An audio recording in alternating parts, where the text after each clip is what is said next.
Kolkata doctor case में बिछा मिला ऐसा लंबा जाल। कातिल कौन है उलझी सीबीआई। सीसीटीवी फुटेज ने घुमा दिया पूरा केस। सीसीटीवी फुटेज में सिर्फ संजय राय नहीं, 4 और दरिंदे चेहरे देख हिल गई पूरी सीबीआई।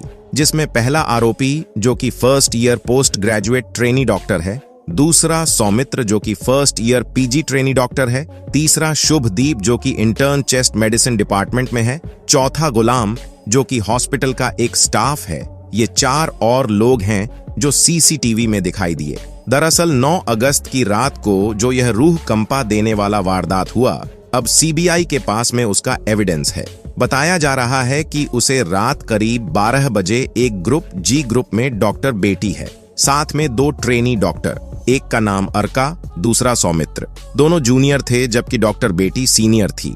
33 घंटे की लंबी शिफ्ट खत्म हो जाती है। ये तीनों जाते हैं, डिनर करते हैं। करीब 12 बजे डिनर करने के बाद यह ग्रुप डिसाइड करता है कि थोड़ा रिलैक्स हो लेते हैं, तो ये 12 बजे के तकरीबन सेमिनार हॉल जाते हैं और वहां डिसाइड होता है कि नीरज चोपड़ा का ओलंपिक भाला फाइनल जो है उसे देखा जाए और आराम किया जाए। 36 घंटे के लॉन्ग शिफ्ट के बाद अर्का, सौमित्र और डॉक्टर बेटी तीनों नीरज चोपड़ा का ओलंपिक गेम देखते हैं और उसके बाद लगभग 2 बजे के करीब सौमित्र और अर्का दोनों सेमिनार हॉल से बाहर चले जाते हैं और सेमिनार हॉल के जस्ट अपोजिट साइड एक स्लीप रूम होता है जहां पर पोलिसोमनी फील लिया जाता है। कहने का मतलब नींद में उनके शरीर में क्या क्या बदलाव हो रहे हैं वह चेक करने के लिए एक रूम बनाया गया है उस हॉस्पिटल के अंदर, और उस रूम में जाकर के दोनों डॉक्टर अलका और सौमित्र सो जाते हैं। लगभग 2 बजे के आसपास डॉक्टर बेटी अकेले सेमिनार रूम में रेस्ट करने का फैसला लेती है। इस बीच जो तीसरा डॉक्टर होता है, जो इंटर्न होता है, यानी कि सुखदीप, वह भी इन तीनों के साथ ड्यूटी पर था। दरअसल सुखदीप 3rd फ्लोर पर था और यही 3rd फ्लोर पर सेमिनार रूम भी है जहां वारदात हुई है। उसी फ्लोर में एक और रूम है जिसको इंटर्न रूम कहा जाता है। सुखदीप वहां मौजूद रहता है। जरा इस बात को ध्यान से समझिए, लेकिन उससे पहले दोस्तों डॉक्टर बेटी को न्याय मिले और जो उसके अपराधी हैं उन्हें कड़ी से कड़ी सजा मिले, इसके लिए इस वीडियो पर एक लाइक तो बनता है। फटाफट वीडियो को लाइक कर दीजिए।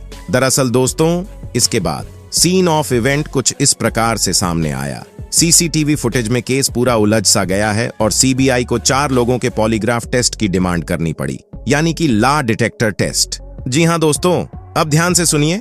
रात के 2 बजे दोनों डॉक्टर सौमित्र और अलका डॉक्टर बेटी को सेमिनार हॉल में छोड़ते हैं और सोने के लिए स्लीप रूम यानी सेमिनार हॉल के जस्ट सामने वाला रूम जो है वहां चले जाते हैं। 2 बजे डॉक्टर निकलते हैं सेमिनार हॉल से। डॉक्टर बेटी अकेली है। ठीक रात के 3:40 पर संजय रॉय पार्किंग में देखा जाता है।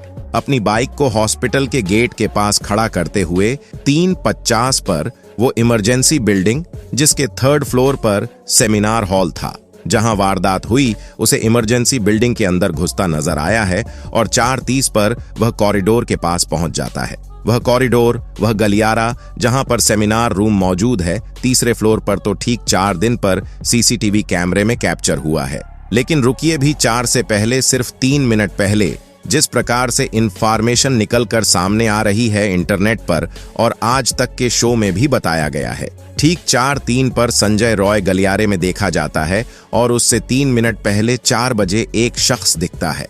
यह शख्स है गुलाम, जो कि हॉस्पिटल का एक स्टाफ है।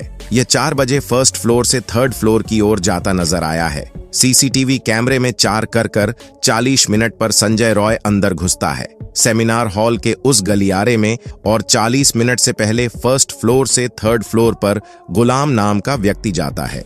आप समझिए, सीसीटीवी फुटेज में 4 से लेकर 40 के बीच में गुलाम 3rd फ्लोर से वापस 1st फ्लोर की तरफ आते हुए नजर आता है। ध्यान से सुनिए दोस्तों, और आपको बता दें जो संजय रॉय की मूवमेंट है वह किस प्रकार की होती है। 4 दिन पर सीसीटीवी कैमरे में कैद होता है संजय रॉय। उसे गलियारे से जाता हुआ, आता हुआ जहां पर सेमिनार रूम मौजूद था।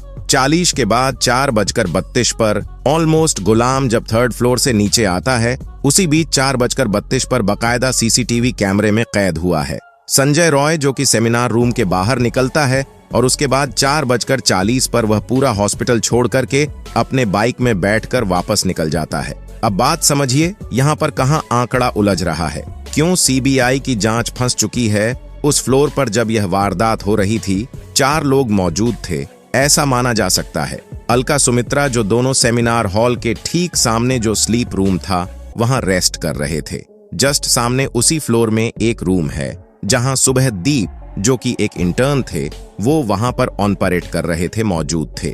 इसके बाद ये देखा गया कि गुलाम, जो कि हॉस्पिटल का स्टाफ था, वह ऑन द मोस्ट उसी टाइम पीरियड के अंदर उन्हें 30 मिनट के अंदर जब संजय रॉय पर इंटर करता है, सेमिनार हॉल के गलियारों में घूमता हुआ नजर आता है और उसके बाद में 4:33 पर सेमिनार हॉल से बाहर निकलता नजर आता है। उस 30 मिनट के दौरान जो है गुलाम का भी उसी फ्लोर पर मौजूद होना ये दिखाता कि 4 शख्स उसी फ्लोर पर मौजूद थे, एक डॉक्टर, एक ट्रेनी डॉक्टर और डॉक्टर बेटी।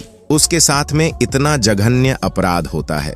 महज 30 मिनट के अंदर बात समझिए, 30 मिनट के अंदर जो गलत कम करना था वह किया गया। उसके बाद इतनी बुरी तरीके से बॉडी को डैमेज किया गया, शरीर का कोई अंग नहीं छोड़ा गया। ये बात थोड़ी हजम नहीं होती। इतना विप तरीके से सर कुछ करना 30 मिनट के अंदर, सर कम कर लेना। नशे में धुत होने के बावजूद संजय रॉय नशे में धुत था, ये कंफर्म हो चुका है।